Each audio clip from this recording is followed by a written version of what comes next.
আসসালামু আলাইকুম। বাংলাদেশের বাঁহাতি ব্যাটারদের এটা একটা জাতীয় সমস্যায় পরিণত হয়েছে। যে কোনো বোলার, ডানহাতি fast medium bowler around the wicket আসবেন, ইনকামিং বল করবেন এবং সেক্ষেত্রে বেশি অ্যাক্রস গেলে এলবিডব্লিউ হবেন, কম অ্যাক্রস গেলে ব্যাট এবং প্যাডের মাঝখান দিয়ে ফাঁক দিয়ে বোল্ড হবেন।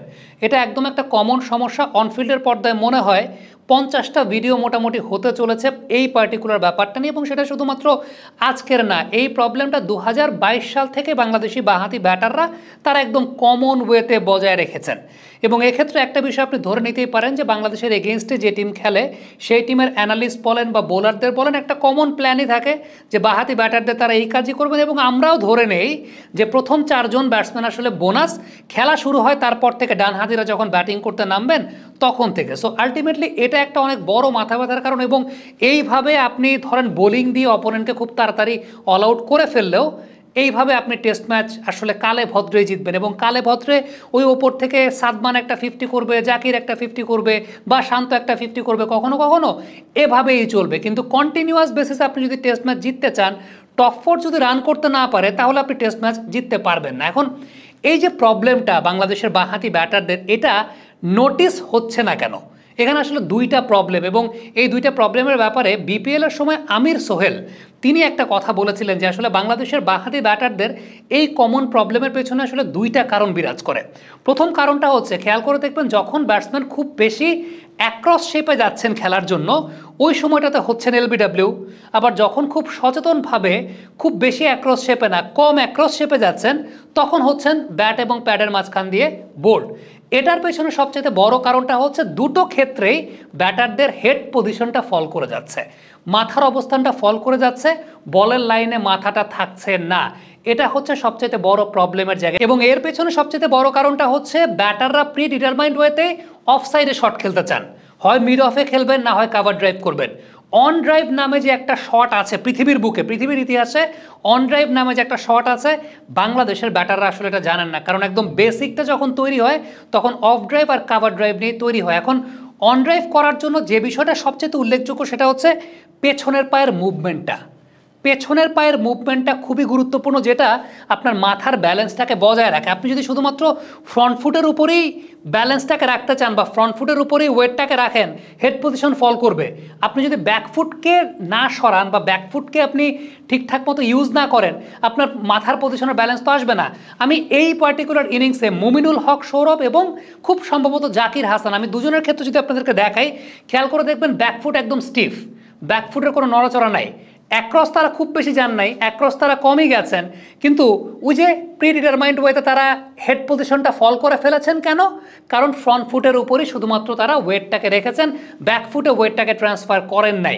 এখন এই যে ব্যাক ফুটের উপর ওয়েটটাকে ট্রান্সফার করার জন্য এটাকে বলে মাসেল মেমোরি। এই মাসেল মেমোরিগুলো ছোটোবেলা থেকে বিল্ড আপ করতে হবে। যখন আপনি অন ড্রাইভ খেলাটা শিখবেন, কিংবা যখন আপনার টেন্ডেন্সি শুধুমাত্র অফ ড্রাইভ এবং কাভার ড্রাইভের মতো থাকবে না, আপনি অন ড্রাইভ খেলাটাকেও সমান গুরুত্বের সহকারে দেবেন।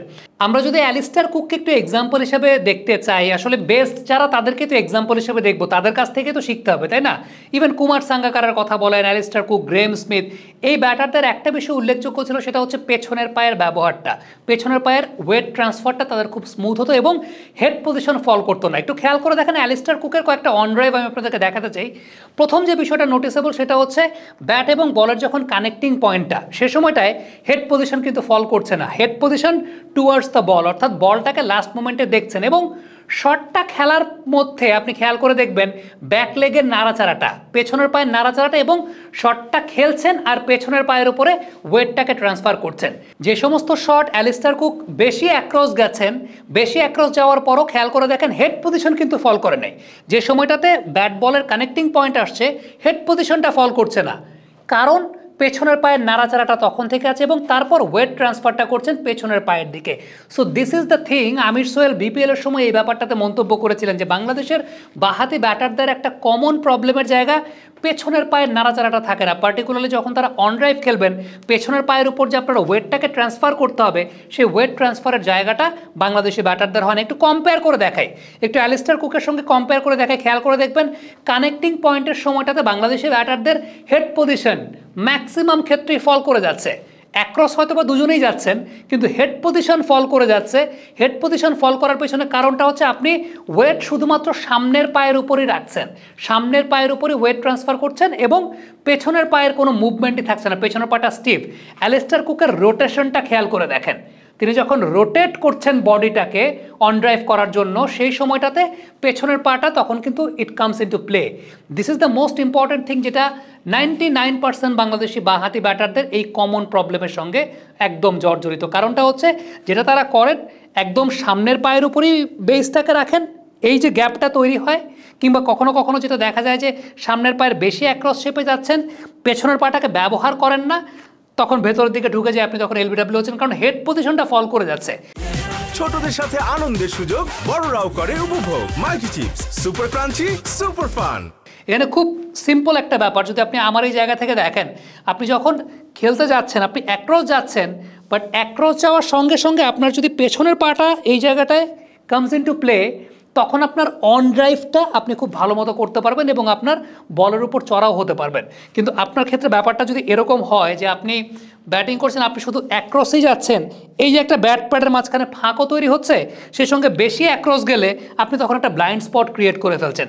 সো পেছনের পায়ের মুভমেন্টটা এই জায়গাটায় খুবই গুরুত্বপূর্ণ, যে আপনি পেছনের পাটাকে ওয়েট ট্রান্সফারটা কীভাবে করছেন। আমি অ্যালিস্টার কুকের একটা এক্সাম্পল দিয়ে আসলে দেখালাম। এখন এই পার্টিকুলার সমস্যাটার জন্য কোন কোন ধরনের ড্রিল করতে হয়, কী করতে হয়, সেই ব্যাপার নিয়ে ইনশাল্লাহ আগামীতে কোনো একটা ভিডিওতে আমরা আলোচনা করব। বাংলাদেশ ক্রিকেট বোর্ডের একজন কোচকেও আমরা এখানে আমন্ত্রণ জানাতে চাই, যিনি এই পার্টিকুলার ব্যাপারটা নিয়ে কথা বলবেন, কারণ ইয়াং প্লেয়ারদের এই জিনিসটা শেখাটা আসলে খুব জরুরি। কারণ আগের বেসিক যেটা তৈরি হয়ে গেছে, সেটা হয়তো বা তৈরি হয়ে গেছে, এখন চাইলেও অনেক কিছু রেকটিফাই করা সম্ভব, কিন্তু পুরোপুরি চেঞ্জ করা সম্ভব না।